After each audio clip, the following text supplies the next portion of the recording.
Hello and welcome to Firefight Friday, where I will play PVE Gamemode and basically just ramble around what's on my mind.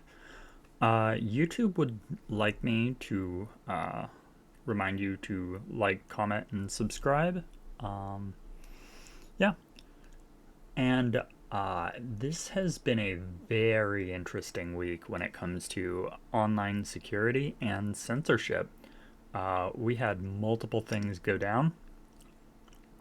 The big one I would say is Visa and MasterCard denying Steam and itch.io payments if a video game had sexualized content in it, which, besides Baldur's Gate, I don't really play that kind of game. It's not necessarily for me, but censorship of a game is still censorship, and they have been influenced by an Australian group called I don't recall Collective Shout. Yes, that's it. Collective Shout, which says that it is a feminist group but seems to hold more conservative leanings. Thing is, anyone can say they're feminist, but either way, I don't think that a group should be able to influence a payment card processor for what people buy legally with their own money. That's not a payment processor's place. They are there to, process a payment. And anyway, if it was an Australian issue, because it is an Australian group, why does it not just happen for Australia? Why is this a global thing?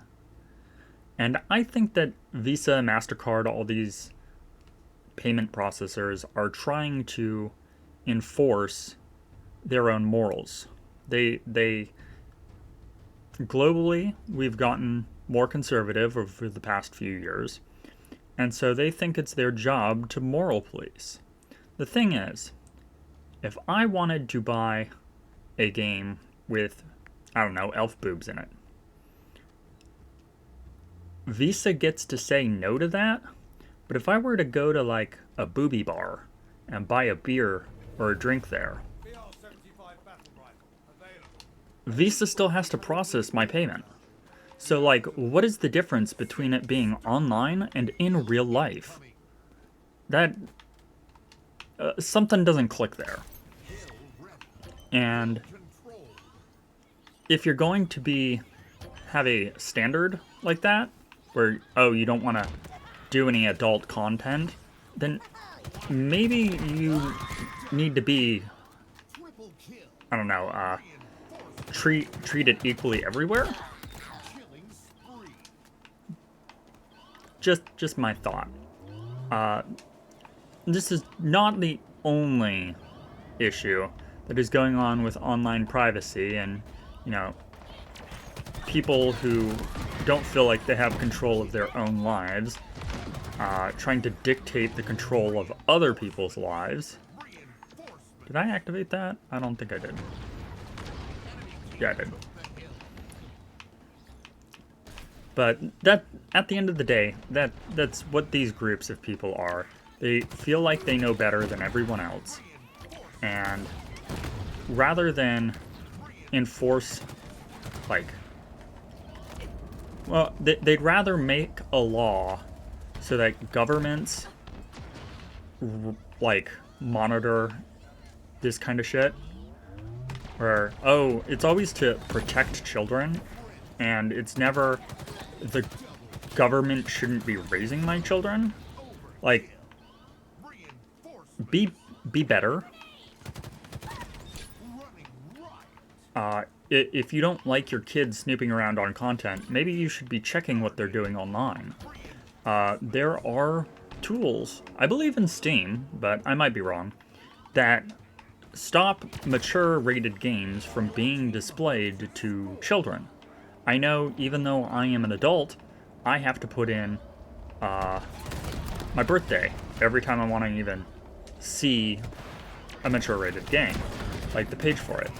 And while this is no way a secure or a enforceable method of gating content, and I think Steam probably should have some form of that, at least where it's required by law, which, if it's required by law, Steam just does not show the product in that country.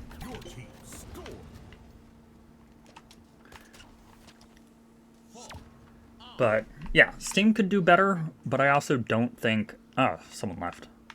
I also don't think it's necessarily a corporation's job to raise your kid. I've just been noticing a lot of bad practices for parenting recently, and I know I can't really speak because I'm not a parent, but we've been having this discussion for literal decades about, you know, parents getting mad that they put their kid in front of a cartoon like South Park, not knowing South Park was South Park, and then their kid repeating slurs and stuff, and then them blaming the show and not, you know, actually being involved with their kids. But that's another topic of conversation. I did promise other security things, and one of them is, again, for the children. The UK is now requiring identity cards for accessing to certain websites, including Wikipedia, which is just an encyclopedia online. And not only is this a guilty until proven innocent thing, you shouldn't need an identity card to browse the internet. That'd be like, I mean, it's the internet. You shouldn't have a kid on the internet unsupervised anyway, as someone who was a kid on the internet unsupervised. But it's just trying to find words for it. There could be... The government should not be nannying everyone. Like, whatever happened to small government? You know, you get these people, they're usually more conservative, who are like, think of the children, think of the children. And then they're also like, well, I don't want Big Brother government spying on me. It's like, these are two ideas that are not compatible. And like, why are you requiring an identity for Wikipedia? That's stupid. And the thing is, kids have already found a way around it. It's called taking a picture of like a video game character or something and using that, because it's just using facial recognition of like age of what the picture looks like.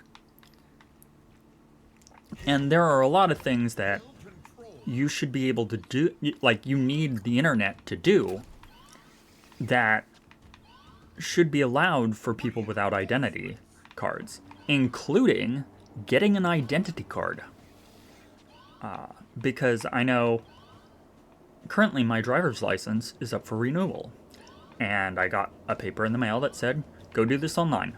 Do not come to the DMV. Go online, fill it out. If you have like if you want to get one of the real IDs, you do have to come in, but otherwise just go on the internet.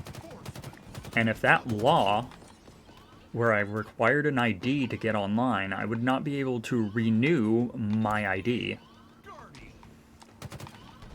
And then there's other things, like a lot of shopping is done online now. A basic research, oh, I'm gonna die here. Basic research is needed for students and stuff, and not every student has an ID, and student IDs are that are like given to you by your class or your school are not like those would not be an acceptable ID for ID laws. Anyway, it's basically just a form of control, seeing who can access what. Kind of gatekeeping, making sure. And yes, there are plenty of jokes of like, you can't do anything in the UK without a license, including going online now.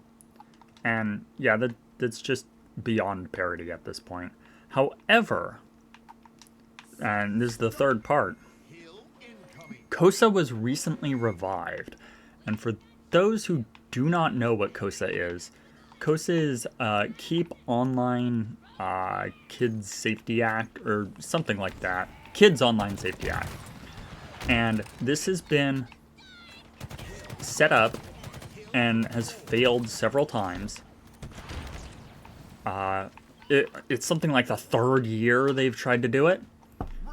But it's basically the same law as the UK has, and the fact that both of these are so close together leads me to believe that this is a push. I don't know from who. It's probably a push from companies that sell our data online globally. And yeah,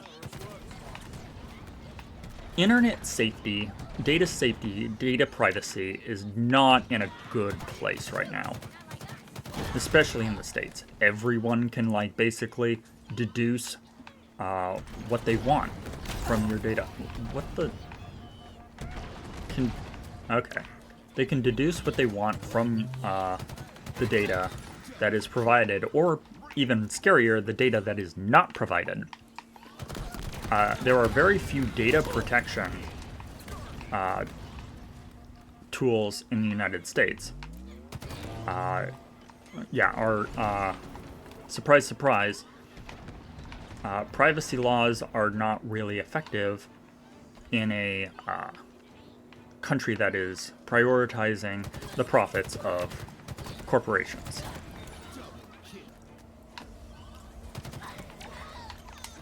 So, I have to still go over what they've changed with KOSA, but I am a very firm believer in data privacy. I am a very firm believer that I should not be a product for sale. I don't even believe in advertisements.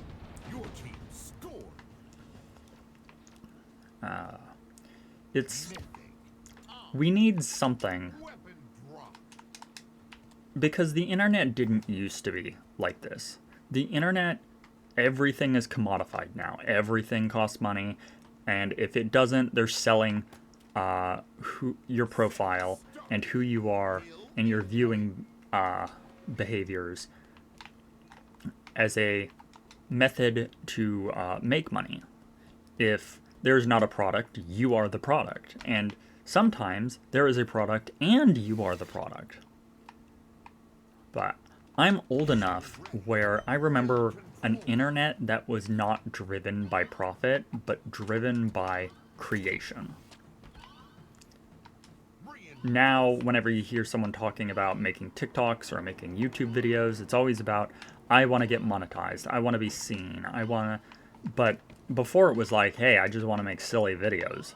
And maybe it's because we've changed as a society.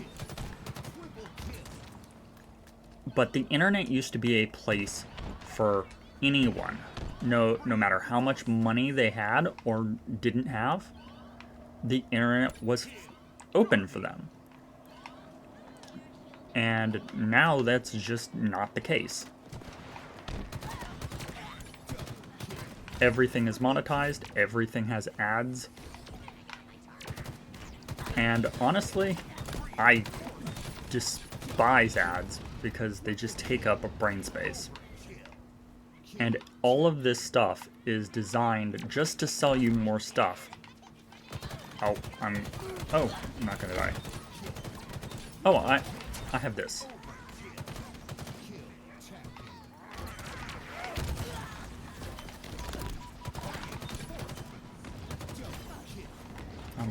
I'm gonna die.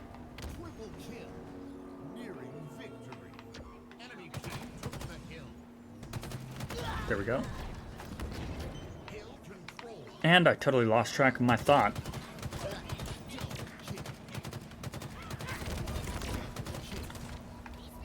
But yeah, just everything is monetized.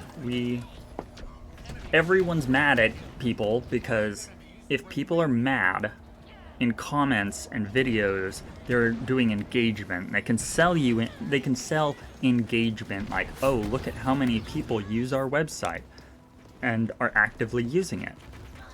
And nothing engages more than rage bait.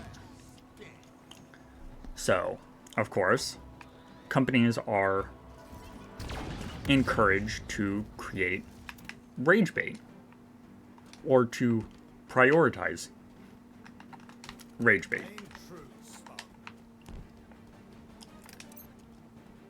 And so I really noticed this around the beginning of the year when I got rid of both Instagram and Facebook, because I wasn't even having a fun time then. But now I notice I don't have pointless arguments as much online. And maybe I'm in more, I can't go down now. My shields are out.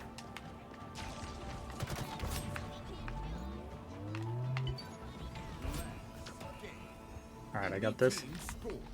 Oh, okay, well I guess they scored. Anyway, yeah.